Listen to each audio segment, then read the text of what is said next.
Hello दोस्तों, आप सभी का स्वागत है अपने यूट्यूब चैनल पे। दोस्तों आज हम सीटेट सीडीपी के 28 दिसंबर 2021 के पेपर का एनालिसिस करेंगे। दोस्तों यदि वीडियो पसंद आए तो मेरे चैनल को लाइक शेयर और सब्सक्राइब कीजिएगा। पहला प्रश्न है, बाल विकास में अनुवांशिकता और परिवेश की भूमिका के संबंध में निम्नलिखित में से कौन सा कथन सही है। इस प्रश्न का उत्तर होगा ऑप्शन डी, विकास के विभिन्न क्षेत्रों में अनुवांशिकता और परिवेश के सापेक्ष प्रभाव अलग अलग होते हैं।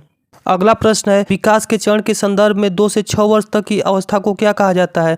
इस प्रश्न का उत्तर होगा ऑप्शन ए, प्रारंभिक बाल्यावस्था। इंपॉर्टेंट पॉइंट है, प्रारंभिक बाल्यावस्था 2 से 6 वर्ष की आयु के बीच होती है। यह बच्चे के संपूर्ण विकास के लिए बहुत ही महत्वपूर्ण अवधि है। इसे खिलौने की आयु, पूर्व टोली आयु और खोजपूर्ण आयु आदि के रूप में भी जाना जाता है। अगला प्रश्न है, विकास के कौन से सिद्धांत के अनुसार गामक विकास शरीर के मध्य से शरीर के बाहरी सिरे की ओर होता है। इस प्रश्न का उत्तर होगा ऑप्शन बी, अधोगामी। अगला प्रश्न है, 4 वर्ष की रिया को उसके माता पिता के सामने सब्जियां खाने से इनकार करने पर डांट पड़ती है। प्रतीकात्मक खेल खेलते हुए रिया इस व्यवहार का दोहराव अपनी गुड़िया पर करती है। उसका व्यवहार क्या दर्शाता है। इस प्रश्न का उत्तर होगा ऑप्शन ए, प्राथमिक समाजीकरण। अगला प्रश्न है, अनीता ने रश्मि का कलम ले लिया और प्रतिशोध में रश्मि ने अनीता का भोजन खा लिया। पूजा यह सब देख रही थी किंतु उसने अध्यापिका को सूचित नहीं किया क्योंकि दोनों ने एक दूसरे से बदला ले लिया था। लॉरेंस कोलबर्ग के अनुसार पूजा नैतिक विकास की कौन सी अवस्था पर है। इस प्रश्न का उत्तर होगा ऑप्शन डी, यांत्रिक उद्देश्य उन्मुखीकरण। अगला प्रश्न है, जीन पियाजे के अनुसार बच्चे द्वारा संरक्षण संबंधी समस्याओं का समाधान निकालने की योग्यता तार्किकता किन आधारभूत पहलुओं पर निर्भर करती है। इस प्रश्न का उत्तर होगा ऑप्शन सी, विकेंद्रीकरण एवं प्रतिवर्तीयता। अगला प्रश्न है, राघव एक झाड़ू पर इस तरह से चढ़ने का अभिनय करता है मानो वह किसी घोड़े पर सवारी कर रहा हो। उसकी यह क्षमता क्या कहलाती। इस प्रश्न का उत्तर होगा ऑप्शन ए, प्रतीकात्मक प्रतिनिधित्व। अगला प्रश्न है, लेव वाइगोत्स्की के समीपस्थ विकास के क्षेत्र सिद्धांत में शब्दावली समीपस्थ दर्शाती है कि दी गई सहायता शिक्षार्थी की वर्तमान दक्षता की तुलना में। इस प्रश्न का उत्तर होगा ऑप्शन बी, कुछ ऊपर है। अगला प्रश्न है, अक्रम किसी एक ब्लॉक के समूह के साथ खेलते हुए स्वयं को निर्देश देता रहता है। लेव वाइगोत्स्की के सिद्धांत के अनुसार अक्रम के इस संवाद को क्या कहेंगे। इस प्रश्न का उत्तर होगा ऑप्शन बी, निजी संवाद। अगला प्रश्न है, बहुआयामी बुद्धि सिद्धांत के प्रवर्तक कौन थे। इस प्रश्न का उत्तर होगा ऑप्शन सी, हार्वर्ड गार्डनर। अगला प्रश्न है, अभिकरण ए, बच्चे भाषा को सीखने के लिए अनुवांशिक रूप से प्रवृत्त होते हैं एवं पर्यावरण इसमें कोई भूमिका नहीं निभाता। कारण है, भाषाई विकास केवल अनुवांशिकता का ही उत्पाद है। इस प्रश्न का उत्तर होगा ऑप्शन ए और आर दोनों सही है। आर ए की सही व्याख्या करता है। अगला प्रश्न है, वंचित पृष्ठभूमि से आने वाले बच्चों के अधिगम एवं विकास के संदर्भ में कौन सा कारक संभावित जोखिम वाला है।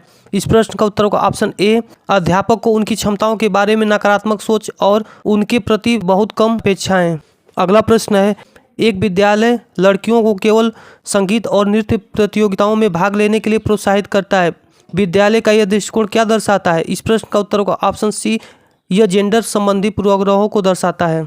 अगला प्रश्न है, एक अध्यापिका पूरे वर्ष के दौरान अधिगम संबंधी गतिविधियों में संलग्न बच्चों का बारीकी से अवलोकन करती है, उसके कामों के नमूने का संकलन करती है और प्रत्येक बच्चों के लिए अवलोकन डायरी भी रखती है। इस प्रकार का मूल्यांकन क्या कहलाता है। इस प्रश्न का उत्तर होगा ऑप्शन सी, सतत एवं व्यापक। अगला प्रश्न है, आकलन का उद्देश्य क्या है। इस प्रश्न का उत्तर होगा ऑप्शन सी, अधिगम पर विश्वसनीय प्रतिपुष्टि देना। अगला प्रश्न है, विद्यार्थियों में पाई जाने वाली व्यक्तिगत भिन्नताओं को संबोधित करने के लिए विद्यालयों को किस तरह की शिक्षण शास्त्रीय युक्तियां अपनानी चाहिए। इस प्रश्न का उत्तर होगा ऑप्शन सी, लचीलेपन का भाव रखते हुए बच्चों की व्यक्तिगत भिन्नताओं को पोषित करना। अगला प्रश्न है, निम्नलिखित में से अवधान कमी, अति सक्रियता, व्यतिक्रम वाला बच्चा किस तरह की विशेषता दर्शाता है। इस प्रश्न का उत्तर होगा ऑप्शन बी, आसानी से विचलित होने की प्रवृत्ति। अगला प्रश्न है, प्रतिभाशाली विद्यार्थियों को पढ़ाने के लिए शिक्षक को क्या करना चाहिए। इस प्रश्न का उत्तर होगा ऑप्शन ए, उन्हें स्वेच्छा से चयन किए गए उच्च स्तरीय और मौलिक पाठ्य सामग्रियों को पढ़ाने के लिए प्रोत्साहित करना चाहिए।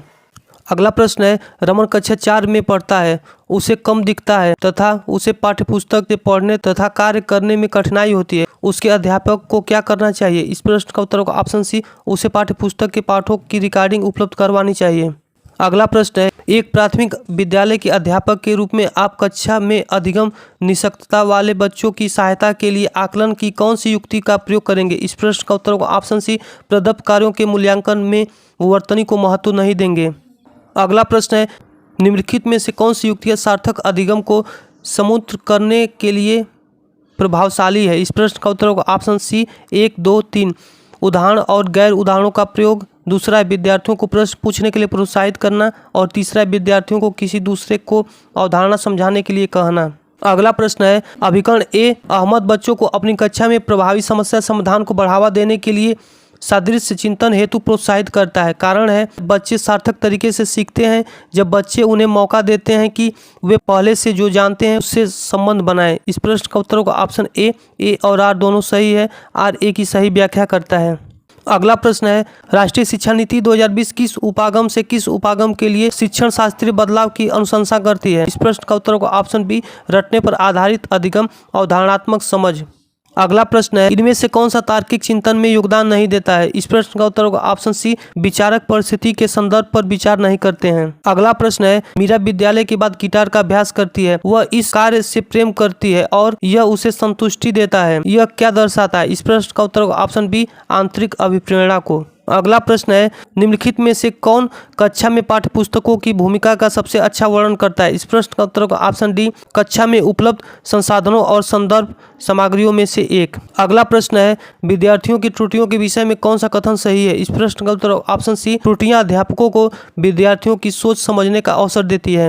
अगला प्रश्न है निम्नलिखित में से कौन सा कारक अधिगम को प्रभावित करते हैं। इस प्रश्न का उत्तर होगा ऑप्शन डी 1, 2, 3, 4 अभिप्रेरणा, सामाजिक संदर्भ, संवेग, शिक्षा शास्त्रीय उपागम। अगला प्रश्न है निम्नलिखित में से कौन सी रचनावाद की विशेषता नहीं है। इस प्रश्न का उत्तर होगा ऑप्शन सी अधिगम सामाजिक अंतःक्रिया द्वारा बाधित होता है। अगला प्रश्न है कक्षा 3 की पाठ्यपुस्तक में कार्टून और कहानियों का उपयोग किया गया है, इससे विषय वस्तु को बच्चों के लिए रोचक और अपने से जुड़ी लगने वाली बनाया जा सकता है। दोस्तों मिलते हैं अगले वीडियो में, तब तक के लिए धन्यवाद।